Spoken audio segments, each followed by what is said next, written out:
So, Evie, if we turn over to you, does that sound a very familiar list that Tracy was talking about? What are some of the key things that individuals and families come to you, uh, to get some technology to help with? Yeah, so I think it's a really interesting conversation as a whole around independence and about keeping people connected at home and safe at home at the same time. And I think there's a real balance there between what individuals need in their homes and family and carers needing that reassurance as well. So there's kind of two sides to that piece of the puzzle there.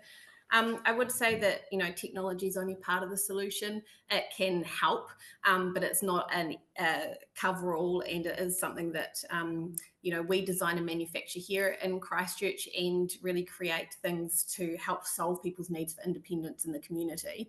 But what I've found over the years is we recently started providing solutions into the UK market. And the wraparound care that's offered there is quite different to what's actually been available in New Zealand in the Mm. past. And we've learnt a lot about what can actually be included for individuals, depending on their level of needs and depending on what they require, to keep them safe and to keep them comfortable at home and to add to a system over time to create a bit of an ecosystem of technology that can really support them. So our products are known in New Zealand.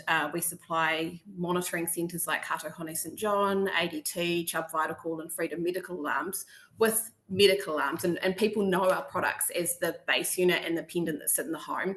We also have a mobile pendant that has a wandering detection on it, so we have that GPS side of things now. But in the UK, we sell a huge amount of peripherals around smoke and heat detectors to alert and to have that monitoring side wrapped around them for people who are cooking and forgetting that they've left things on the stove. We have a PIR that's linked to a daily check function. So you're looking for someone to be up in the morning and Oh, about. PIR. Sorry, we should Passive have. infrared sensor. It's just a sensor Right. that just gets installed in the home. And so you're just looking for whether someone's up and about and actually got up for the day and coping okay. So those kind of products. We have door contacts, so you can alert family and carers if someone's actually exiting the house. So you can locally provide an alert for that, so they don't have to be worried about them leaving at night time and having those sleepless nights going, what's going on, what's happening. We link to medication dispensers, so automated dispensers, so we can monitor when people are actually taking their doses and provide wraparound support for that as well. So huge amount of technology that can be put in to someone's home depending on where their need sits. And so it really comes down to that understanding the individual and the things that they're struggling with, understanding the carers that are looking after them and the things that they could use to support them in doing that as well, and what can help on that side of things. And then, really just looking at what's the best for that person at that point in time, and then reassessing it again as things progress and as things change. Yeah. Such an important point, that one about it's a process. It's not a one-off, isn't it? It's not that you put something in and well, that's done. We're always needing to check back in. Things will change. People's responses may change. Absolutely. Yeah, Yeah. absolutely. And I think, when we look at independence as a whole, I really believe that, the products that we put in place that are personal help buttons or ones that are automatically alerting when things are changing, that helps people to be independent for longer. And the reason is you get help when you need it.